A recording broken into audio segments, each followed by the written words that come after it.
네, 이어서 모닝타임즈로 연결해 보겠습니다. 오늘 뉴욕 증시가 또 강하게 움직였는데요. 이제 이 부분에 대한 영향력은 얼마나 될지 알아보겠습니다. 토마토 투자 클럽의 최원재 전문가입니다. 안녕하세요. 안녕하십니까. 네. 지금 뉴욕 증시가 상당히 강하게, 특히 나스닥 반도체가 또 강하게 반등을 줬는데요. 어떻게 시장 보셨습니까? 네, 지금 결국엔 CPI가 긍정적으로 나온 게 영향을 미쳤고요. 특히 이제 헤드라인 CPI보다 그런 CPI가 낮게 나온 게 더 영향을 미친 것으로 보고 있습니다. 다우가 1.6% 상승했고, 나스닥이 2.9% 상승, S&P 500이 2.1% 상승했습니다. 급등한 강세 종목을 좀 보면은 엔비디아가 6% 급등했고, 넷플릭스도 6.1% 급등했습니다. 그다음에 전기차 충전 관련 주식인 블링크 차징이 7.7% 급등, EV고가 14.6% 급등했고요. 반도체 종목들도 강한 상승세를 나타냈습니다. 특히 이제 장비주들이 괜찮았는데요. 장비주들이 어제 더 많이 빠졌기 때문에 더 많이 올라온 것으로 보고 있고요. 어플라이드 머티리얼즈가 5.4% 상승, 차량용 반도체 업체인 NSP 세미컨덕터가 5.2% 상승했고요. 그다음에 테러다인이 6.8% 상승, 마블 테크놀로지가 7.3% 급등, 코보가 6.6% 급등을 했습니다. 그리고 핀테크 업체인 소파이 테크놀로지가 5.7% 상승했고요. 자동차 부품 관련 주식인 앱티브가 6% 상승했습니다. 태양광 업체들도 괜찮은 모습을 보였는데요. 썬파워가 7.6% 상승, 퍼스트 솔라가 5% 상승, 쇼월스 테크놀로지가 16% 급등을 했습니다. 그 다음에 언더아머가 5.8% 상승했고요. 그 다음에 전기차 2차 전지 배터리 업체인 퀀텀스케이프가 8% 급등을 했고, 솔리드 파워도 12% 급등을 했습니다. 그 다음에 소프트웨어 섹터에서도 상승한 주식, 급등한 주식이 좀 있었는데요. 스노우플레이크가 8.6% 상승했고요. 쇼피파이가 10.5% 급등, 그 다음에 UiPath가 5.7% 상승, 그 다음에 우버가 5.6% 상승했습니다. 그 다음에, 죄송합니다. 메타버스 관련주인 메타포트가 9.5% 급등했고요.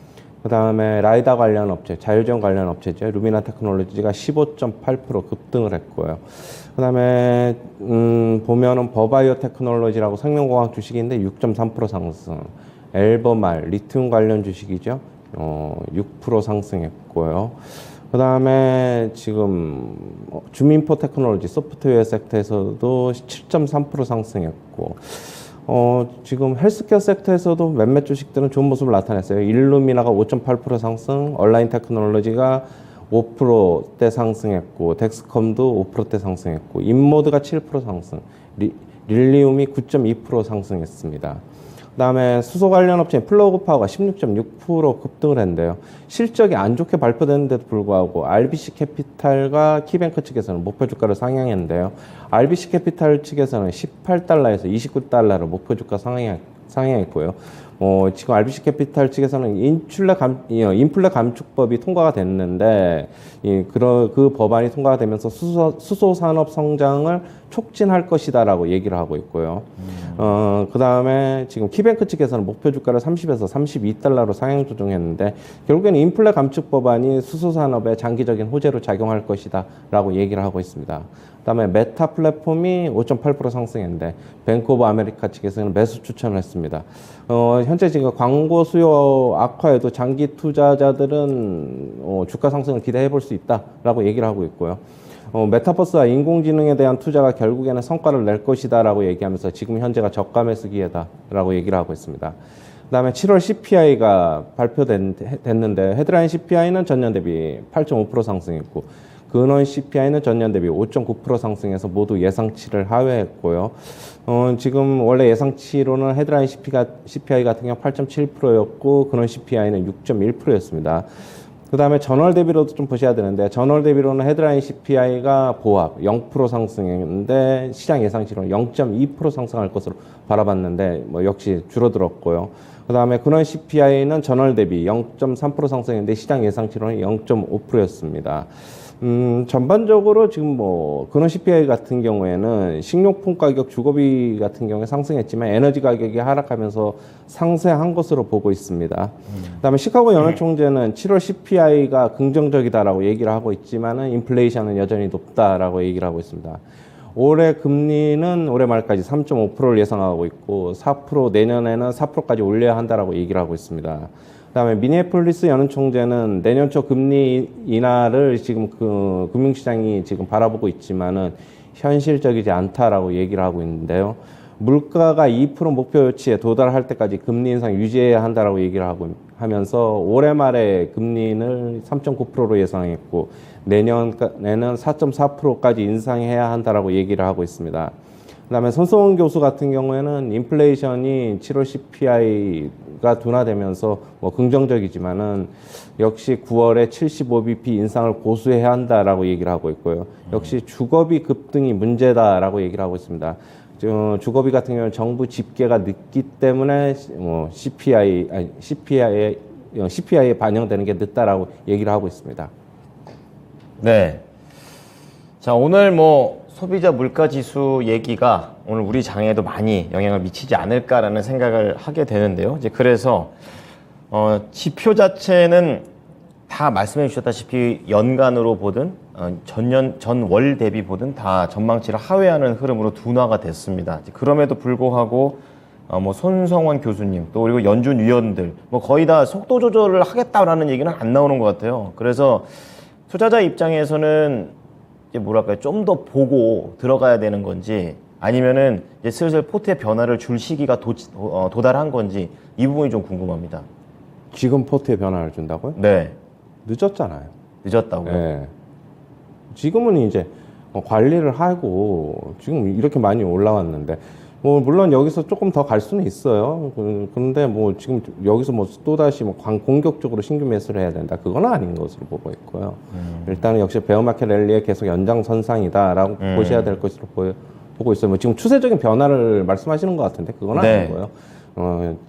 역시 지금 베어마켓 랠리가 좀 세게 나오는 거는 저는 개인적으로는 좀 그렇게 보고 있어요. 물론 물가 지표도 낮게 나오고 좀 어느 정도 금리 인하 속도를 늦춘다는 것 때문에 시장이 지금 반응을 하고 있는데 11월 중간 선거를 앞두고 그 전까지는 어느 정도 계속적인 조금 상승의 기운이 나타나지 않느냐 그렇게 저는 보고 있고요.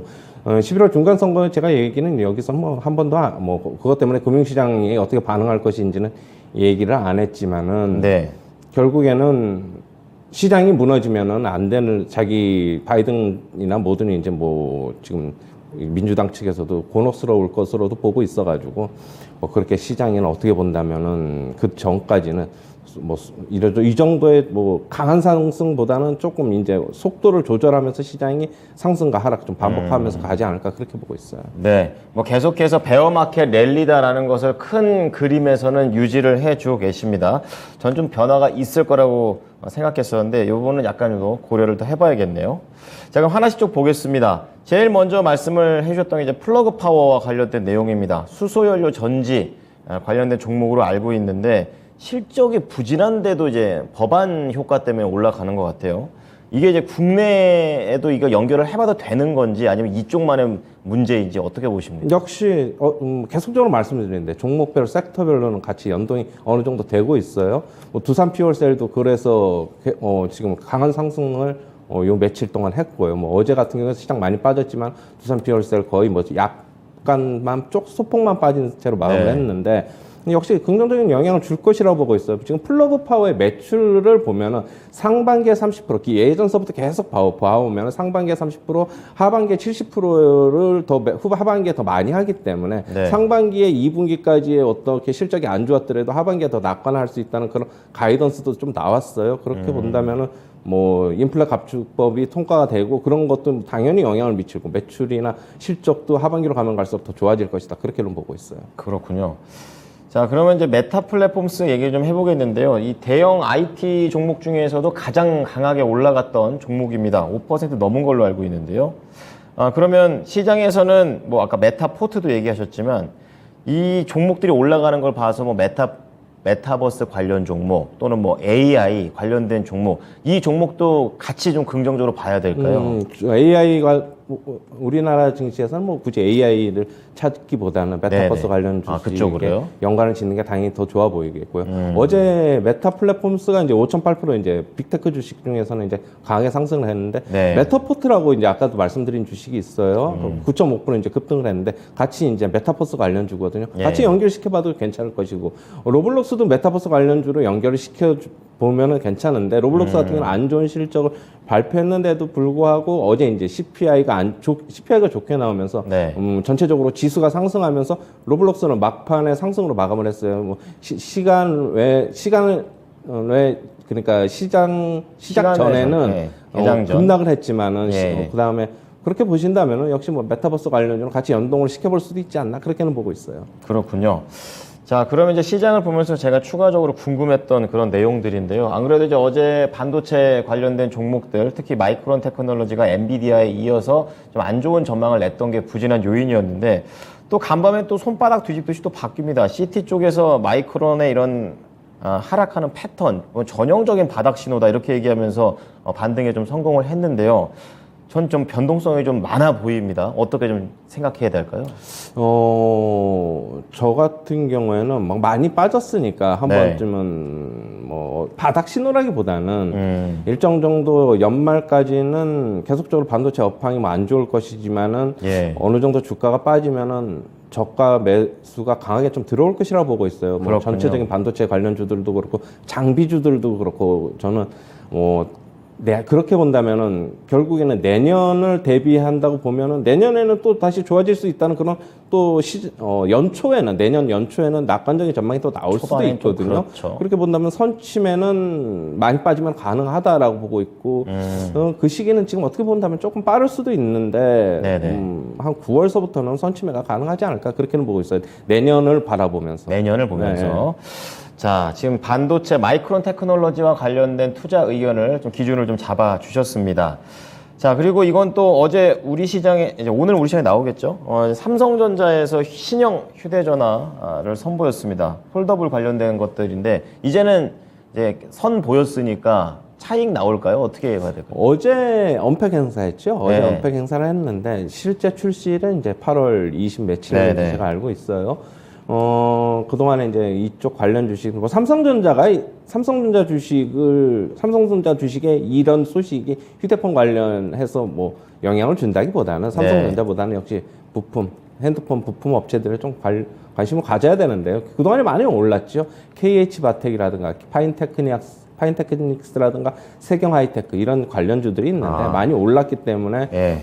어떻게 본다면은 이제는 어느 정도 오름폭은 뭐 제한되지 않겠느냐 저는 그렇게는 보고 있어요. 전체적인 지수가 하지만은 뭐 시장 전체적으로 좋으면은 뭐 코스닥 시장이나 코스피 시장이 좋으면은 어느 정도는 같이 갈 것이다라고 보고 있고 이제는 이런 어떻게 보면은 언팩 행사 실제 출시 앞두고 있어가지고 어느 정도는 이제 뭐 주가에 반영이 돼 있다 그렇게 보셔야 될 것 같습니다. 네, 그럼 마지막으로 제가 디즈니 실적이 시간 외에 나왔습니다. 그리고 우리 전문가님께서도 콘텐츠리 중앙이라든지 이런 콘텐츠 관련된 종목들을 다른 방송에서 말씀해 주셔가지고 여쭤보는 건데요. 지금 OTT 가입자가 시장 예상치를 굉장히 크게 상회하면서 나왔고 또 심지어 넷플릭스까지도 제치는 이런 상황이 연출됐더라고요. 그래서 이제 콘텐츠 잘 봐도 되겠는데 약간 이런 생각 들거든요. 어떻게 해야 할까요? 글쎄 이게 제가 이제 저번에 이제 말씀을 드렸는지 안 드렸는지는 잘 모르겠는데 어떤 건가요?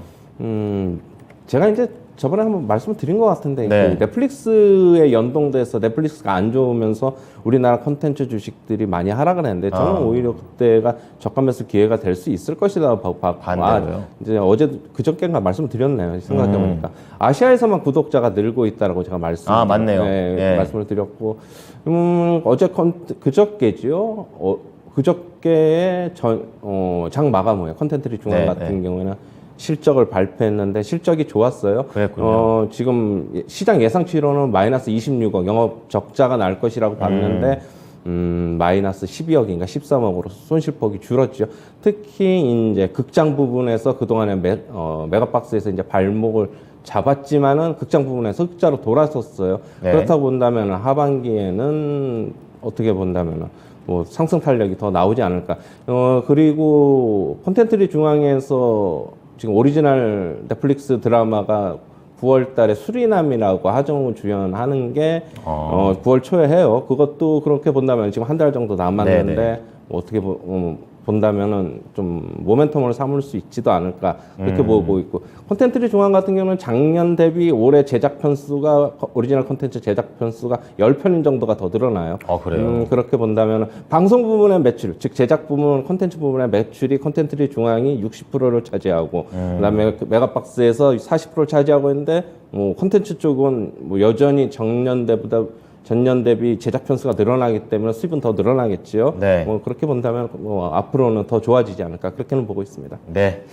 제가 오늘 질문이 많았네요. 시간이 얼마 없습니다. 국내 증시 전망 부탁드립니다.